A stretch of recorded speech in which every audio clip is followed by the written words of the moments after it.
Can you imagine? Marcus Johnson thought he'd found peace when he bought his ranch outside Phoenix. The 48-year-old former construction worker had saved every penny to escape the city noise. He dreamed of quiet mornings, his cattle grazing under Arizona skies. That dream shattered on a cold February morning. If you love interesting stories like this that expose the truth, please give this video a thumbs up and tell us in the comments section where in the world you are watching this video, and also do well to smash that subscribe button. Marcus stepped onto his porch with his coffee and froze. A gleaming new fence stretched across his property line. At its center stood a steel gate with a heavy padlock and a sign: Property access managed by Desert Springs HOA. His cattle were trapped. The old road to the highway was locked away, and the only key belonged to Rebecca Mitchell, the HOA president with ice-cold eyes and a reputation for crushing anyone who opposed her. "What the hell is this?" Marcus called to two men in HOA shirts tightening bolts on his gate. "Talk to the board," one muttered without looking up. Then she appeared. Rebecca stepped out of her spotless white BMW, clipboard in hand, designer sunglasses reflecting the morning sun. "Mr. Johnson," she said without greeting, "you've been notified of your violations." "Violations of what?" "Your fence doesn't match community standards. Until it's fixed, this gate stays locked." Marcus felt his blood boil. "That's my access road. My animals need water from that creek." Rebecca's smile was razor thin. "The access road is controlled by the HOA. It's in your contract. You mean you can just lock me in? Until you comply." She turned toward her car. "Contact our office when you're ready to discuss approved fencing styles." The gate clanged shut. The lock clicked. She drove away. That night, Marcus sat with his neighbor, Jamal Washington, a retired mechanic who'd lived there 20 years. "She's been doing this forever," Jamal said. "Marjorie's got everyone scared. Cross her, and she'll destroy you." "I didn't move here to get pushed around," Marcus replied. "Then you better be ready for war." The next morning brought the first fine. $50 a day for visual inconsistency. By the end of the week, it jumped to 100.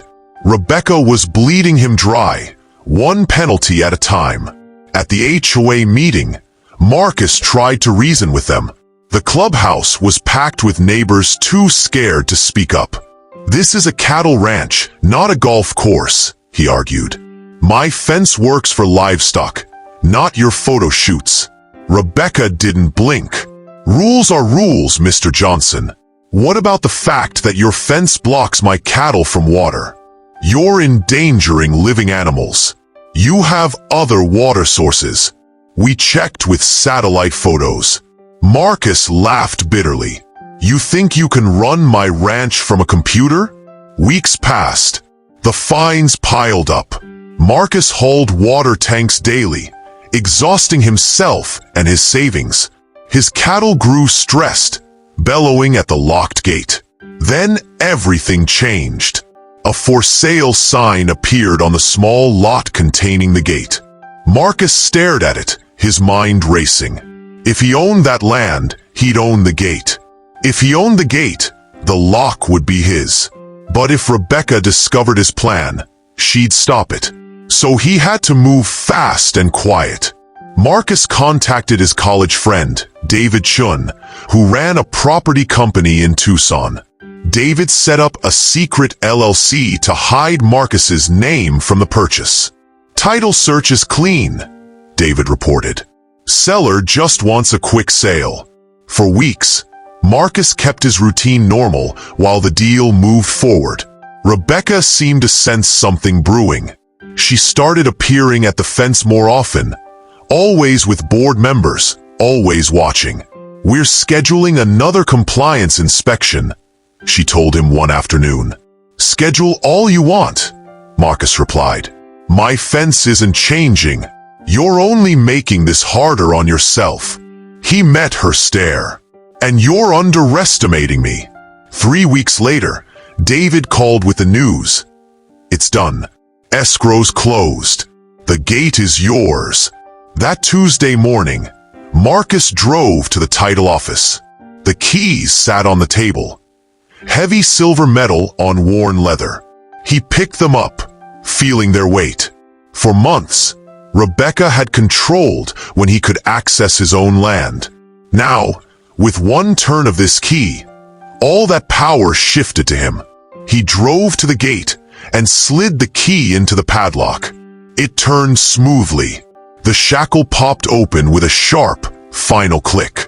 For the first time in months, his cattle wandered freely to the creek. 2 days later, Rebecca's white BMW screeched to a stop at the gate. She stepped out with 2 board members, fury radiating from her designer suit. "Mr. Johnson, you've accessed HOA property without authorization." Marcus leaned casually on the gate. "This isn't HOA property anymore. I own this lot. Check the county records." Her eyes went wide. "That's impossible. Maybe you should have made an offer when you had the chance. Now this gate is mine, and I've got the paperwork to prove it." "Don't think this is over," she hissed. "Challenge whatever you want, but you don't control this access anymore." "I do." The HOA fought back hard. They filed lawsuits claiming fraud. They tried to buy adjacent land to bypass his gate. They held emergency meetings to create new rules targeting him specifically. But word spread through the community. Other neighbors started questioning HOA decisions. People began speaking up at meetings instead of staying silent. The local newspaper ran the story. Rancher battles HOA over locked gate. Radio shows debated it. The community barbecue turned into a political rally, with neighbors wearing Johnson's right pins. At the final court hearing, the judge's ruling was swift and clear. Marcus's purchase was valid. The title stood. The HOA had no authority over his land. When the gavel fell, applause filled the courtroom. Outside on the courthouse steps, reporters waited with cameras. Marcus kept his statement brief. This was never about offense. It was about the principle that you don't let someone steal what's yours just because they think they can. I hope this gives others the courage to stand their ground. Back at the ranch, he stood by the open gate watching his cattle graze by the creek. Jamal joined him with 2 cold beers. "Feels good, doesn't it?" Jamal said. Marcus smiled. "It's more than that. It's knowing that when you stand up once, you give others the courage to do the same." Weeks later, he noticed the change. HOA meetings ran differently. Board members spoke carefully. Neighbors asked questions without fear. The reign of terror was over. If you're facing your own locked gate, whatever form it takes, remember this. The moment you stop letting others write the rules for your life, you start living on your own terms. Don't assume you have to accept it. Ask questions, push back, and if the fight is worth it, don't stop until you turn that lock with your own key. Your voice matters. Your rights matter. And no one can fence in your life unless you let them.